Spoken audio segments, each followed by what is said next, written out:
এবার কি প্রধানমন্ত্রী পর্যায়ে কথা আলোচনার ইচ্ছে প্রকাশ করেছেন পাকিস্তানের প্রধানমন্ত্রী শাহবাজ শরীফ। ভারতের সঙ্গে আলোচনা চায় পাকিস্তান। ইরানের প্রেসিডেন্টের সঙ্গে সাক্ষাতে ইচ্ছে প্রকাশ করেছেন শাহবাজ শরীফ। অতনু সাপুই রয়েছে আমার সঙ্গে, অতনুর সঙ্গে কথা বলবো।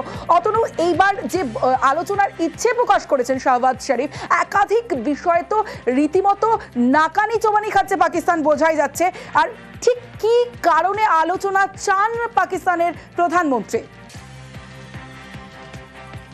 আসলে এই আলোচনাটা হচ্ছে লোক দেখানো, লোককে বোঝানো যে আমরা তো সমঝোতাই চাই, আমরা তো শান্তির পথেই যেতে চাই। নিজেদের পছন্দের যে বন্ধু দেশগুলো রয়েছে, টার্কি বা ইরান, সেই সব জায়গায় এখন ঘুরে বেড়াচ্ছে পাকিস্তানের প্রাইম মিনিস্টার শাহবাজ শরীফ, এবং তাদের কাছ থেকে সিম্পাথি আদায় করছে। যদি আরো কিছু টাকা পয়সা বা ইত্যাদি ইত্যাদি মানে অস্ত্র শস্ত্র নেওয়া যায় সেই সব করতে করতে সেখানে তিনি বলছেন যে ভারতের সঙ্গে আমরা আলোচনা করতে চাই। কি নিয়ে আলোচনা করতে চান?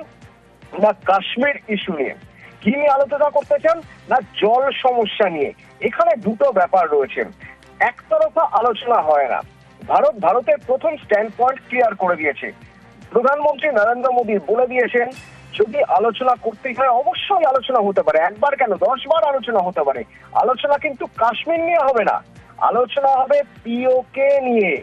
আলোচনা কিন্তু সিন্ধু জল চুক্তি নিয়ে কোনোভাবেই হবে না। আলোচনা হবে সন্ত্রাস দমন নিয়ে, জঙ্গি দমন, সন্ত্রাস দমনে কি পদক্ষেপ করছে পাকিস্তান তাদের ঘর থেকে আমাদের ঘরে আবার জঙ্গি পাঠাবে না তো, তা নিয়ে আলোচনা হতে পারে। কিন্তু এখানে তো দেখা যাচ্ছে যে কাশ্মীরে মানে পাকিস্তানের প্রধানমন্ত্রী শাহবাজ শরীফ সন্ত্রাস নিয়ে কোনো কথাই বলছেন না। আসলে বলবেন কি করে?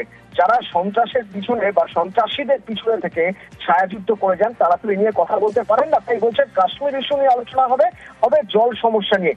স্পষ্টভাবে এখনো পর্যন্ত যা জানা যাচ্ছে, দিল্লি স্পষ্ট জানিয়ে দিয়েছে আলোচনা জল নিয়ে কোনোভাবেই হবে না। আগে সন্ত্রাস বন্ধ হবে, তারপর জল নিয়ে আলোচনা হবে। অর্থাৎ কাশ্মীর বা জল নিয়ে কোনো আলোচনার ইচ্ছে দিল্লি প্রকাশ করছে না। হবে পিওকে নিয়ে আলোচনা, হবে সন্ত্রাস দমন নিয়ে আলোচনা। বেশ অতনু, এই মুহূর্তে আমাদের সঙ্গে রয়েছেন আন্তর্জাতিক সম্পর্ক বিশেষজ্ঞ রাজাগোপাল ধর চক্রবর্তী। রাজাগোপাল বাবু, এই যে আলোচনার ইচ্ছে প্রকাশ করেছেন পাকিস্তানের প্রধানমন্ত্রী শাহবাজ শরীফ, এটা কি কোথাও গিয়ে চাপে পড়ে নাকি শুধুমাত্র আইওয়াশ? হ্যাঁ দেখুন, ওনাদের তো ভারতের সঙ্গে আলোচনা করার তো সুযোগ তো দীর্ঘদিন ছিল। আমরা বারবারই বলেছি আলোচনা করো, কথাবার্তা বলো। আমরা কোনো সমস্যাই বাইল্যাটারাল ইস্যুর বাইরে নিয়ে যেতে চাই না। সব সমস্যায় আমরা দু দেশের মধ্যে আলাপ আলোচনার মাধ্যমেই মেটাতে চাই। এটাই ভারতের স্ট্যান্ড চিরকালই ছিল। ওরা তো সেসব করেনি, ওরা ইউএনএ তুলেছে, অন্য দেশের কাছে নিয়ে গেছে। এখন বিপদে পড়েছে। এখন অপারেশন সিন্দুর পরে ওরা বুঝে গেছে ভারতের কনভেনশনাল মিলিটারি পাওয়ারে ভারতের কাছে ওরা অনেকটাই পিছিয়ে আছে। সুতরাং সেই জায়গায় দাঁড়িয়ে এখন মানে ওরা তো আর কিছু করতে পারছে না। তাই সারা পৃথিবীকেই বলতে চাইছে ভারতের সঙ্গে আমাদের তো কোনো সংঘাত নেই, আমরা আলোচনা চাই। কিন্তু আলোচনা যে শর্ত আছে, যে সেটা পরিষ্কার করে আগে যিনি বললেন অতনু বোধহয়, উনি সুন্দরভাবেই বলেছেন যে আলোচনাটা যখন ওরা কাশ্মীর এবং জল নিয়ে, সিন্ধু নদী নিয়ে চাইছে, ভারত তো পরিষ্কার জানিয়ে দিয়েছে সেখানে তো আলোচনার স্কোপ নেই।